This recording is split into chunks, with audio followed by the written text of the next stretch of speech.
Assalamu alaikum everyone, this is Tokir Ahmed and welcome to Millennium Foreign Education Consultants YouTube channel. I believe that कि आप जहाँ पे भी होंगे, जहाँ से भी वीडियो देख रहे होंगे, आप सब खैर खैरियत से होंगे और आपके स्टडी अब्रॉड के जो प्रोसेस हैं जिस भी कंट्री के लिए हैं अच्छे तरीके से मैनेज हो रहे होंगे। जैसा कि मैंने अपनी प्रीवियस वीडियो में मेंशन किया था कि मैं अपनी नेक्स्ट वीडियो जो है वो उन स्टूडेंट्स के लिए बनाऊंगा जो इटली एम्बेसी में स्टूडेंट वीज़ा के लिए अप्लाई करने जा रहे हैं इस साल। और वो स्टूडेंट भी स्पेशली मेरी वीडियो दे सकते हैं जो उन्होंने फ्यूचर में अप्लाई करना है, ताकि उनको आइडिया हो कि डॉक्यूमेंट्स को किस तरह से मैनेज करना है और वो डॉक्यूमेंट्स जो मैनेज करने हैं वो कहाँ कहाँ से आपके प्रिपेयर होंगे। तो चलें without any wastage of time हम अपने टॉपिक को स्टार्ट करते हैं। सबसे पहले तो स्टूडेंट को मैं रेकमेंड करता हूँ कि आप जब इटली एम्बेसी के लिए वीज़ा अप्लाई कर रहे होते हैं तो आपको पता होना चाहिए कि बेसिक चीज़ क्या है जहाँ से प्रोसेस स्टार्ट होना है। बेसिक चीज़ सबसे ज़रूरी ये है कि आपने अगर तो आप पंजाब से वीज़ा अप्लाई कर रहे हैं, इस्लामाबाद एम्बेसी में वीज़ा अप्लाई करना है आपने, तो आपने एम्बेसी की वेबसाइट से टच में रहना है। और अगर कराची से वीज़ा अप्लाई कर रहे हैं तो आपने कराची कॉन्सुलेट, इटली की जो कराची कॉन्सुलेट है उसकी एम्बेसी की जो वेबसाइट है उससे टच में रहना है। उस वहाँ से इंफॉर्मेशन गैदर करते रहना है कि कोई चेंज आ रहा है नहीं आ रहा, या इस साल कोई न्यू अपडेट आ रही है या नहीं आ रही, डॉक्यूमेंट में कोई चेंज तो नहीं हो रहा, ताकि आप वेल अवेयर हों चीज़ों से। उसके बाद आपको वहीं से ही आपको चेकलिस्ट भी मिल जाएगी कि डॉक्यूमेंट्स की, कि कौन कौन से डॉक्यूमेंट्स आपको रिक्वायर्ड हैं दिस ईयर वीज़ा अप्लाई करने के लिए, प्लस कौन कौन से फॉर्म्स आपको चाहिए। नॉर्मली इस्लामाबाद एम्बेसी में जो होता है DOV प्लस वीज़ा साथ अप्लाई होता है, तो आपको DOV का फॉर्म चाहिए होता है, फॉर्म A चाहिए होता है, उसके अलावा शेंजन वीज़ा फॉर्म चाहिए आपको। ये 3-4 डॉक्यूमेंट फॉर्म्स होते हैं। अगर इस्लामाबाद में अप्लाई कर रहे हैं, कराची में अप्लाई कर रहे हैं, तो कराची में फिर आपको ये होगा कि आपने DOV पहले अप्लाई करनी होती है, तो DOV का फॉर्म डेफिनेटली प्लस उसके डॉक्यूमेंट्स। फिर उसके बाद जब आप प्रॉपर इंटरव्यू के लिए जाते हैं तो आपके पास फॉर्म A होना चाहिए, शेंजन वीज़ा फॉर्म होना चाहिए। तो ये बेसिकली आपको इस्लामाबाद एम्बेसी की वेबसाइट से मिल जाएंगे। तो चलिए स्टार्ट करते हैं कि चेकलिस्ट के अंदर जो डॉक्यूमेंट्स हैं वो जहाँ, या चेकलिस्ट में जो डॉक्यूमेंट्स मेंशन हैं वो आपके कहाँ से प्रिपेयर होंगे और किस तरह से होंगे। बेसिकली स्टार्ट करते हैं। चलें, जिस तरह मैंने आपको एप्लीकेशन फॉर्म का तो ऑलरेडी बता दिया है। पासपोर्ट चाहिए होता है, 18 महीने के लिए वैलिड होना चाहिए जो एम्बेसी की फॉर्म पे मेंशन है। उसके अलावा आपको पासपोर्ट साइज पिक्चर चाहिए होती है, वाइट बैकग्राउंड। उसके बाद आपका इनरोलमेंट लेटर आ जाएगा, डेफिनेटली आपको ये यूनिवर्सिटी से मिल जाएगा। और उसके बाद आपके एजुकेशनल डॉक्यूमेंट्स आ जाते हैं जो कि IBCC से, HEC से और मोफा से अटेस्ट होने चाहिए। IBCC से कौन से डॉक्यूमेंट्स अटेस्ट होंगे? आपके मैट्रिक और इंटर के, दैट्स इट। उसके बाद जो आपके HEC से टेस्ट होंगे वो आपकी bachelors degree and transcript plus master degree and transcript, और देन ये आप डॉक्यूमेंट्स कंबाइन करके अपने मोफा से टेस्ट करवाएंगे। उसके बाद आपकी आ जाती है कि अगर आपकी ट्यूशन फ़ी कोई आपने यूनिवर्सिटी को पे की है तो उसकी रिसिप्ट आप प्रोवाइड करेंगे। समटाइम इस तरह भी होता है कि स्टूडेंट्स जो हैं वो, उनकी स्कॉलरशिप नहीं होती ड्यू टू एनी रीज़न, तो उनको यूनिवर्सिटी को ट्यूशन फ़ीस पे करनी पड़ती है। ऑल्दो वो ट्यूशन फ़ीस इतनी ज़्यादा नहीं होती लेकिन आपको स्टिल पे करनी होती है, तो उसकी रिसीप्ट आपने अटैच करनी होती है कि हमने यूनिवर्सिटी को ये पेमेंट भी की हुई है। उसके अलावा मोस्ट इम्पॉर्टेंटली जो आपके फाइनेंशियल डॉक्यूमेंट्स आते हैं, फाइनेंशियल डॉक्यूमेंट्स में सबसे पहले आपका आ जाता है एफिडेविट ऑफ सपोर्ट, जिसको हम स्टैम्प पेपर में बनाते हैं। आपको पता है स्टैम्प पेपर आपको किसी भी लॉ फर्म से इजीली मिल जाएगा। इवन वो आपको बना भी देंगे, जस्ट जो भी आपका स्पॉन्सर है आपने उसका ID कार्ड और उसकी बैंक डिटेल्स लेके जानी है, वो आपको ईजिली बना देते हैं। उसके अलावा bank statement plus maintenance letter. अब यहाँ पे एक क्वेश्चन रेज होता है जो बच्चे करते हैं कि सर बैंक स्टेटमेंट कितनी चाहिए और जो स्टेटमेंट है वो कितने मंथ्स की होनी चाहिए। तो यहाँ पे मैं सबसे इम्पॉर्टेंट चीज़ मेंशन करता चलूँ कि आप, बेहतर है कि किसी की मतलब सुनी सुनाई बात पे बिलीव करें। आप जो इटालियन ऑफिशियल्स की वेबसाइट पे मेंशन है वहाँ से खुद देख के चेक करें, जैसा कि मैंने अपने इंटरव्यू के टाइम किया था। कोई आपको मतलब 50 लाख की, 60 लाख की, करोड़ 2 करोड़ की स्टेटमेंट नहीं चाहिए। आपको सिंपल इज़ दैट 1 साल के लिए 6000 यूरो अकाउंट में शो करने हैं। और डेफिनेटली अगर आपकी मास्टर डिग्री है, आप 2 साल के लिए जा रहे हैं, तो आप 2 साल के लिए 12,000 यूरो शो करेंगे। आप फॉर एग्जांपल 1 साल के लिए 6,000, तो मास्टर डिग्री है तो डेफिनेटली 12,000 यूरो। अब 12,000 यूरो को जो भी पाकिस्तान में यूरो का रेट चल रहा है आप उससे मल्टीप्लाई करेंगे और अपनी स्टेटमेंट में शो कर देंगे। फॉर एग्जांपल यूरो का रेट पाकिस्तान में 200 चल रहा है, अब आप 12 को 200 से मल्टीप्लाई करें तो 24 लाख बन गया। अब इसमें आप एडिशन क्या कर सकते हैं, आप 1.5 लाख, 2 लाख, 3 लाख चलें ऊपर एक्स्ट्रा रख लें, आप 27 कर लें, आप 28 कर लें, लेकिन ऐसा ना करें कि 12,000 यूरो रिक्वायर्ड है तो आप उनको शो कर रहे हैं 60 लाख रुपए, आप उनको शो कर रहे हैं 80 लाख रुपए, आप करोड़ शो कर रहे हैं। डेफिनेटली जब आप ऐसा करेंगे तो आपको जो इसका सेकंड पार्ट है उसमें प्रॉब्लम फेस आएगी, विच इज़ टैक्स रिटर्न्स। आपको टैक्स रिटर्न में टैक्स रिटर्न उतना शो करना पड़ेगा कि आप ये टैक्स पे कर रहे हैं। आपकी जो भी स्पॉन्सर है आपको उसमें ये शो करना पड़ेगा कि आपकी जो स्पॉन्सर की सैलरी इतनी है, उसका टैक्स इतना जा रहा है। इसमें बुराई नहीं है, लेकिन मसला ये होता है कि आप जब वीज़ा ऑफिसर के सामने जाते हैं तो वो आपसे ये क्वेश्चन कर लेता है कि why you are not applying for USA, Canada, Australia, UK, why Italy, जब आप इतनी ज़्यादा स्टेटमेंट शो करते हैं। एंड ट्रस्ट मी, मैं आपको डिस्करेज नहीं कर रहा, मैं आपको एक रियलिटी बता रहा हूँ।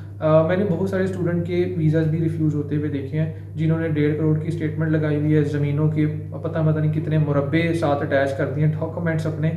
तो जो मेरा सिनेरियो था, मेरी 25 लाख रुपीज़ की स्टेटमेंट थी 6 महीने पुरानी, उसके साथ मैंने अपने प्रॉपर डॉक्यूमेंट्स अटैच किए हुए थे, वो जो मैं भी आपको मेंशन करता हूँ कि कौन से थे।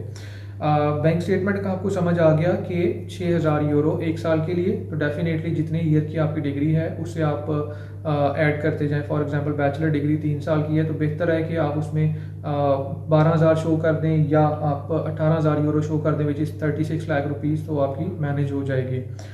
अब जब आपने ये चीज़ें शो कर दें तो डेफिनेटली आपने ये भी बताना है कि जो बंदा आपका लीगल स्पॉन्सर है वो कौन है। तो इसके लिए आप साथ में FRC अटैच करेंगे, फैमिली रजिस्ट्रेशन सर्टिफिकेट, जो नादरा से आपको मिल जाएगा। याद रखें कि अगर आपके फादर मदर हयात हैं, आपके बहन भाई हैं, तो डेफिनेटली आप ब्लड रिलेशन से बाहर किसी को स्पॉन्सर शो नहीं कर सकते। अगर अल्लाह ना करे आपके फादर मदर इस दुनिया में नहीं रहे तो फिर आप ब्लड रिलेशन से बाहर किसी पर्सन को शो कर सकते हैं, वो भी उस सिनारियो में कि आप पहली प्रेफरेंस जो है अपनी ब्लड लाइन को ही देंगे। ब्लड लाइन से मुराद ये कि आप अपने ताया को कर सकते हैं, आप अपने मामू को कर सकते हैं, आप अपने चाचू को कर सकते हैं। ऐसा नहीं हो सकता कि आप अपने फादर के फ्रेंड को शो कर दें, नो। बेहतर ये है कि आप इन पर्सनस की तरफ जाएं, इन रिलेशंस की तरफ जाएं जो मैंने आपको बताए हैं। इवन आप अपने नाना नानी को भी स्पॉन्सर कर सकते हैं, क्योंकि मैंने अपने स्टूडेंट के साथ इस सिनारियो में किया था। उसने अपने नाना को स्पॉन्सर किया था और अल्हम्दुलिल्लाह उसको वीज़ा मिल गया था। प्लस जो भी आपके लीगल स्पॉन्सर होंगे उनकी टैक्स रिटर्न्स होंगी 2 ईयर्स की। डेफिनेटली इसका मकसद यही है कि वो पर्सन जो भी आपको लीगली स्पॉन्सर कर रहा है वो FBR से रजिस्टर होना चाहिए, फाइलर होना चाहिए और प्रॉपर उनको टैक्स दे रहा हो। अगर आप 2022 में वीज़ा अप्लाई कर रहे हैं तो फिर आपकी 20 और 21 की टैक्स रिटर्न्स अटैच होंगी। उसके अलावा सोर्स ऑफ इनकम आ जाता है, ये बहुत इंपॉर्टेंट चीज़ है जिसमें स्टूडेंट थोड़ा सा मतलब मिसमैनेज कर देते हैं चीज़ों को। सोर्स ऑफ इनकम बेसिकली ये है कि जो भी आपका लीगल स्पॉन्सर है उसका बेसिकली अर्निंग का सोर्स क्या है। फॉर एग्जांपल जिस तरह मैं आपको अपना फ़ाइल का सिनेरियो बताता हूँ, मैंने खुद को भी स्पॉन्सर शो किया था, लेकिन मेरे जो मेन स्पॉन्सर थे मेरे फादर थे।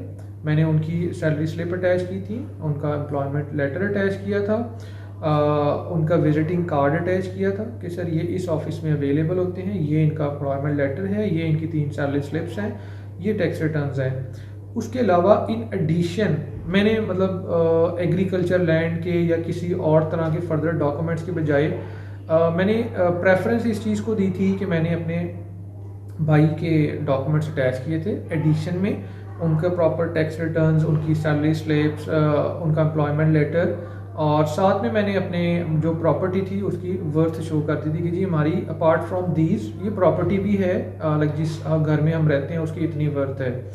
अब स्टूडेंट क्या करते हैं, और इसमें कोई गलत भी नहीं है, लेकिन वो बहुत ज़्यादा मतलब क्वांटिटी में चीज़ें शो कर देते हैं। फॉर एग्ज़ाम्पल वो मुरब्बों के हिसाब से या किलो के हिसाब से अपनी ज़मीन शो कर देते हैं कि जी हमारी तो इतने किले या इतने मुरब्बे ज़मीन है जिसकी कोई 4-5 करोड़ वर्थ बन जाती है, ये सिनारियो हो जाता है। फिर उसमें मैंने आपको बताया कि सेम वही सिनारियो आ जाता है कि वो आपसे यही क्वेश्चन बार-बार रेज़ करते हैं कि जब आपके पास इतनी प्रॉपर्टी है, आपके पास इतने पैसे हैं, तो फिर आप किसी इंग्लिश स्पीकिंग कंट्री में या कहीं और क्यों नहीं मूव कर रहे? तो डेफ़िनेटली फिर इस क्वेश्चन के लिए आपको वेल प्रिपेयर होना चाहिए। आप शो करें अपनी एग्रीकल्चर लैंड शो करें, लेकिन उसका थोड़ा-सा पार्ट शो करें जो कि आपकी चीज़ों को इस तरह से कवर करे कि आप खुद भी मतलब टैक्स रिटर्न्स के हिसाब से भी चीज़ों को मैनेज कर सकें। उसके बाद सोर्स ऑफ इनकम के बाद आ जाता है आपका आइल्स। बेसिकली आइल्स जो है वो 2000 कोरोना में जब 19 में जब कोरोना स्टार्ट हुआ था उस टाइम, और 20 में तो एज सच इवन 21 में भी इस तरह हुआ था कि एम्बेसी ने तो मना कर दिया था कि जी हम आपको जज कर लेंगे आपकी इंटरव्यू की बेस पे, आपके पास अगर आइल्स नहीं है तो आप ना अटैच करें। लेकिन मैं पर्सनली स्टूडेंट को ज़रूर ये सजेस्ट करता हूँ कि आप अगर इतने पैसे इन्वेस्ट कर रहे हैं अपनी फ़ाइल के ऊपर तो आप आइल्स को ज़रूर अटैच करें, एम्बेसी को एटलीस्ट लूप होल ना दें। अब लूप होल से क्या मुराद है? स्टूडेंट बेसिकली क्या करते हैं, आप जितने भी अच्छे हैं, जितने भी कॉन्फिडेंट हैं, लेकिन सम टाइम्स ऐसा ज़रूर हो जाता है कि स्टूडेंट वहाँ जाके हेसिटेट हो जाते हैं। एम्बेसी में वीज़ा ऑफिसर के सामने जो आप आंसर देना चाह रहे होते हैं वो एक्चुअली आप नहीं दे पाते इंग्लिश में, आपका एक्चुअली पर्पस डिले हो जाता है उसको कि आप कहना क्या चाह रहे हैं, लेकिन उसके लिए इंग्लिश जो है वो आपकी प्रॉपर नहीं होती, एक्यूरेट वर्ड्स नहीं होते। तो आपको यहाँ से प्रॉब्लम आती है जब, तो फिर इस प्रॉब्लम को बेसिकली आपका आइल्स कवर कर जाता है। लाइक फॉर एग्जांपल मेरा 6 आइल्स था, मैंने एम्बेसी में इंटरव्यू भी दिया, तो डेफिनेटली जब मैंने इंग्लिश में बात की तो उनको रियलाइज़ हुआ कि इसकी इंग्लिश ठीक है। और जब मेरी एक डॉक्यूमेंटेड फॉर्म में एक पेपर उनके पास पड़ा हुआ है कि जिसमें मेंशन है कि इसके 6 आइल्स है, तो जब दोनों चीज़ों को वो प्रिपेयर करके प्रॉपर तरीके से चेक करते हैं तो डेफिनेटली उनको आइडिया हो जाता है कि he is good in English, no problem. अब फॉर एग्जांपल अगर आप अल्लाह ना करे आप इंग्लिश में बहुत अच्छे हैं, आपकी इंग्लिश फ्लुएंट है, लेकिन समटाइम्स आप वहाँ जाके हेसिटेट कर जाते हैं और आपकी कोई डॉक्यूमेंटेड फॉर्म में चीज़ भी नहीं पड़ी हुई, तो फिर उन्होंने जज करना है आपको इंटरव्यू की बेस पे ही टोटली। तो बेहतर ये है कि आप आइल्स भी अटैच कर दें, 40-50 की हज़ार की पाकिस्तानी रुपए की बात है, लेकिन आप कहीं लूप होल ना दें, ये आपके फ्यूचर का सवाल है। उसके बाद हम आ जाते हैं जी FRC प्लस डोमिसाइल। FRC जिस तरह मैंने आपको बताया है कि जब आप बैंक स्टेटमेंट अपनी शो करते हैं तो उसमें भी आपने रिलेशनशिप शो करना है कि कौन है आपका लीगल स्पॉन्सर, तो आप नादरा से ये बनवा सकते हैं, इजीली आपको मिल जाएगी। इसके साथ एक इम्पॉर्टेंट चीज़ ये है कि जब आप इटली में आते हैं तो कुछ रीजन्स इस तरह के हैं जो आपसे स्कॉलरशिप के लिए FRC की डिमांड करते हैं ताकि वो देख सकें कि जी आपकी फैमिली में कौन कौन है। तो उसके लिए बेसिकली आप FRC जो है वो मूफा से अटैच करवा लें, बेहतर है, प्लस उसको नोटरी करवा लें। और जो डोमिसाइल है वो सिंपल नोटरी होगा, किसी भी लॉ फर्म से आप उसको करवा सकते हैं। उसके बाद हम चलते हैं जी मोस्ट इम्पॉर्टेंट चीज़ अकोमोडेशन की तरफ से। अब अकोमोडेशन बच्चे पूछते हैं कि सर किस तरह से मैनेज की जाए और क्या किया जाए। तो वीज़ा के लिए तो आप मतलब अकोमोडेशन किसी भी जिस भी सिटी में आप जा रहे हैं वहाँ पे होटल देखें, उसकी 3 महीने की आप अकोमोडेशन करवा लें। अगर आपसे एम्बेसी में क्वेश्चन होता है कि इसकी 3 महीने के बाद आप कहाँ मूव करेंगे, तो आप उनको ये भी सिंपली जस्टिफिकेशन दे सकते हैं कि मुझे यूनिवर्सिटी की, अगर आप स्कॉलरशिप के लिए एलिजिबल हैं तो आप क्या बोल सकते हैं कि मैं एम्बेसी की अकोमोडेशन में मूव कर जाऊँगा, 3 महीने के बाद इंशाल्लाह मुझे अकोमोडेशन मिल जाएगी तो मैं उसमें मूव कर जाऊँगा। फ़्लाइट रिजर्वेशन इसके लिए भी होता है कि बच्चे पूछते हैं कि सर ये कंफर्म टिकट करवानी है या नहीं करवानी। तो ये टिकट कंफर्म नहीं करवानी होती, जस्ट आपने रिजर्वेशन देनी होती है, वो भी एक एक्सपेक्टेड डेट आपने बतानी होती है कि अगर आपका वीज़ा अप्रूव होता है तो आप इस डेट पे फ्लाई करेंगे। कोई कंफर्म टिकट नहीं चाहिए होती। ट्रैवल इंश्योरेंस आपको चाहिए होती है 30,000 यूरो की शेंजन। बेसिकली ये आपको किसी भी पाकिस्तान में जो ट्रैवल इंश्योरेंस को डील करते हैं वो आपको बना देंगे 10 से 15,000 के बीच में, या इससे थोड़ी सी ऊपर नीचे अमाउंट हो सकती है, लेकिन 30,000 वर्थ की होनी चाहिए यूरोज़। उसके अलावा एम्बेसी फ़ीस आ जाती है अगर आप लॉन्ग टर्म वीज़ा अप्लाई करें। जिस तरह मैंने आपको बताया है कि 2 तरह के वीज़े होते हैं, एक वीज़ा होता है long term D type visa जिसमें आपको डायरेक्ट 1 ईयर का मल्टीपल वीज़ा मिलता है, और एक होता है शॉर्ट टाइप वीज़ा जिसमें आपने जस्ट इटली में टेस्ट देने के लिए आना होता है। अगर आप पास करते हैं तो आपकी फ़र्दर फाइल जो है वो यहाँ पे स्टार्ट हो जाती है। अगर अल्लाह ना करे आपका टेस्ट में कोई नेगेटिव रिजल्ट आता है तो आपको बैक मूव करना होता है। तो इसकी जो लॉन्ग टर्म वीज़े की फ़ीस है जो मैंने पे की थी वो 8,650 पाकिस्तानी रुपये पे की थी, और जो शॉर्ट टर्म वीज़ा है उसकी 13,830 रुपये फ़ीस है। ये आपने एम्बेसी में पे करनी होती है। अच्छा, इसके अलावा एक इम्पॉर्टेंट चीज़ है डीओवी। हाँ, उसको किस तरह से मैनेज करें, डीओवी की क्या क्या डॉक्यूमेंट्स हैं। अब डीओवी जो है वो मैं आपको यहाँ पे बताता चलूँ कि इस्लामाबाद में तो जब आप वीज़ा के लिए जाते हैं उसी टाइम ही सबमिट होती है, कोई अलहदा से आपको अपॉइंटमेंट नहीं लेनी पड़ती। लेकिन कराची में आपको अलहदा से अपॉइंटमेंट वगैरह लेनी पड़ती है। लेकिन इस लास्ट ईयर कुछ सिनेरियो इस तरह भी देखने में आए थे कि कौंसलेट ने, कराची कौंसलेट ने बच्चों को बोला था कि आप इंटरव्यू के साथ ही सबमिट करवा दें, ऐसे अलहदा से ना भी करवाएं। लेकिन ये उनके ऊपर डिपेंड करता है, उनके सिनेरियो पर डिपेंड करता है। तो इसके लिए कौन से डॉक्यूमेंट्स की रिक्वायर्ड होते हैं। बेसिकली डीओवी के लिए आपके सबसे पहले तो आपको डीओवी फॉर्म चाहिए, फिल्ड फॉर्म प्रॉपर तरीके से। उसके बाद आप अगर फॉर एग्जांपल मास्टर डिग्री के लिए जा रहे हैं तो आपकी master degree attested from original degree आप अटेस्ट करवाएंगे, ठीक है, एचईसी से, और उसकी 3 कॉपीज़ आफ्टर अटेस्टेशन, ठीक है। उसके बाद आपकी बैचलर की ट्रांसक्रिप्ट आ जाएगी, ठीक है, वो आप ओरिजिनल उसको अटेस्ट करवाएंगे, उसकी आप 3 कॉपीज़ करवा लेंगे। और इसके साथ साथ आपने इनकी जो डॉक्यूमेंट्स की इटालियन की ट्रांसलेशन भी होती है तो आपने वो भी साथ में अटैच करते जाना है, ठीक है। इसके बाद आपके मैट्रिक और इंटर के डॉक्यूमेंट्स आएंगे जो बेसिकली आपके टेस्ट होंगे आईबीसीसी से और प्लस मोफा से, और साथ में आप इनकी ट्रांसलेशन अटैच कर देंगे। इसके अलावा डोमिसाइल, जिस तरह मैंने आपको पहले बताया कि आप नोटरी पब्लिक करवा के ओरिजिनल को उसके साथ उसकी 3 कॉपीज़ अटैच कर दें, कलर कॉपीज़ करवा लें उसकी। उसके बाद पासपोर्ट आपका आएगा। बेसिकली पासपोर्ट का जो फ्रंट पेज होता है और साइन पेज होता है, आप उसको ऊपर नीचे एक ही पेज पे प्रिंट करवाएं कलर, ठीक है, और आप 3 कॉपीज़ करवाएं और उसके बाद उसको नोटरी करवा लें आप। उसके अलावा आपका एडमिशन लेटर आ जाएगा डीओवी की फाइल में, और अथॉरिटी लेटर आ जाएगा। अथॉरिटी लेटर क्यों ज़रूरी होता है, समटाइम्स मुझे नहीं आइडिया कि जी जिस टाइम मुझे एम्बेसी की तरफ से कॉल आती है तो उस टाइम मैं अवेलेबल भी हूँ अपनी फाइल पिक करने के लिए, नहीं अवेलेबल, तो आप अथॉरिटी लेटर दे देते कि जी मेरे बिहाफ पे मेरे फादर या मेरे ब्रदर जो है फाइल को पिक करेंगे, तो अथॉरिटी लेटर इसलिए ज़रूरी है। ये थी जी बेसिकली डिटेल्स के आप किस तरह से अपने डॉक्यूमेंट्स को मैनेज कर सकते हैं, कहाँ कहाँ से मैनेज कर सकते हैं। मैं हमेशा स्टूडेंट को यही सजेस्ट करता हूँ कि आप जिस भी कंट्री का प्लान कर रहे हैं तो आप उसके वीज़ा की जो चेकलिस्ट है वो एटलीस्ट पहले से अपने पास प्रिंट करवा के रख लें। जब आपका प्रोसेस एडमिशन का भी बेशक चल रहा है, नो इशू, आप उसके साथ साथ पैरेलल में अपने वीज़े के डॉक्यूमेंट्स जो हैं उनको प्रिपेयर करते रहें। मैं आपके साथ अपना एक्सपीरियंस शेयर करता हूँ। मैं जिस टाइम मैंने वीज़ा अप्लाई किया था, मुझे याद है कि मुझे 8 अक्टूबर को इंटरव्यू की कॉल आई थी कि एक्चुअली ईमेल आई थी कि जी आप इंटरव्यू के लिए आ जाएं इस्लामाबाद एम्बेसी में। तो मैंने बेसिकली अपनी जो फाइल है वो साथ साथ ड्यूरिंग माय जॉब में मतलब मैनेज करता था।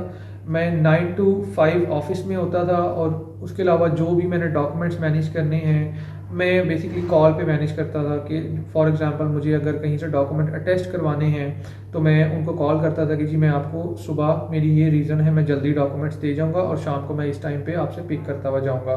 तो मैं इस तरह से अपनी फ़ाइल मैनेज करता था, और अल्हम्दुलिल्लाह मेरी फ़ाइल में ऐसा कोई इशू नहीं हुआ कि जिसकी वजह से मुझे फ़ाइल को अपनी या एम्बेसी की अपॉइंटमेंट को रीशेड्यूल करवाना पड़े। अब बिलीव करें, मेरा 8 अक्टूबर को इंटरव्यू था, तो 7 को मैं ऑफिस में बैठा हुआ था, और शाम को जिस टाइम मुझे 5 बजे ऑफ हुआ है तो ऑफ होने के बाद मैंने अपने घर गया हूँ, डॉक्यूमेंट सारे मैंने अच्छे फाइल के सामने रख के अपने रूम में मैंने चेक किए कंप्लीट हैं, कोई चीज़ रह तो नहीं गई, bank statement each and everything. उसके बाद मैं मतलब प्रॉपरली मैंने थोड़ा सा 1-2 घंटे मैंने इंटरव्यू प्रिपेयर किया। मैं इंटरव्यू प्रिपेयर करने का सबसे बेहतर तरीका ये है कि आप जो है शीशे के सामने खड़े हो जाएं, क्वेश्चनिंग वगैरह करें खुद से ही और उसके आंसर करने की कोशिश करें। मैंने इंटरव्यू प्रिपेयर किया। इंटरव्यू प्रिपेयर करने के बाद मैं रात को तकरीबन कोई 3-1 बजे इस्लामाबाद के लिए अपने फादर और भाई के साथ निकल पड़ा, और सारा दिन मैं ऑफिस में था। रात को भी मुझे तकरीबन एटलीस्ट 2-4 घंटे सोने को मिले। उसके बाद मैंने इंटरव्यू दिया, अल्हम्दुलिल्लाह मेरा इंटरव्यू बहुत अच्छा हुआ। और मेरा इंटरव्यू उन लेडी के साथ था जिनके बारे में फ़ेसबुक में पोस्ट आ रही थी कि जी सर, ये तो अगर आपका इंटरव्यू उनके साथ है तो आप गए। बहुत टफ़ लेडी हैं, गुस्से वाली हैं, ये हैं। लेकिन मेरा जो पर्सनल एक्सपीरियंस था उनके साथ बहुत अच्छा था, और उन्होंने मेरे साथ कोई ऐसा रूड बिहेवियर नहीं किया, कुछ भी नहीं किया। मैंने डोर ओपन किया, उनको गुड मॉर्निंग बोला, उनसे हाउ आर यू, मैंने उनसे पूछा how are you ma'am, can I have a seat. तो मेरी इस तरह से कन्वर्सेशन स्टार्ट हुई, और उसके बाद उन्होंने मुझे कहा कि जी kindly please introduce yourself. मैंने अपने बारे में बताया, फिर उन्होंने मेरी फ़ाइल के बारे में क्वेश्चन किए। तो मेरा बहुत अच्छा रहा इंटरव्यू, और उसके बाद जब मेरा इंटरव्यू ख़त्म हुआ उन्होंने कहा कि नाउ यू कैन लीव। तो मैंने उनको लास्ट में बोला, मैंने कहा जी thank you for your time, thank you very much, और फिर मैं उसके बाद डोर ओपन करके मैं बाहर आ गया।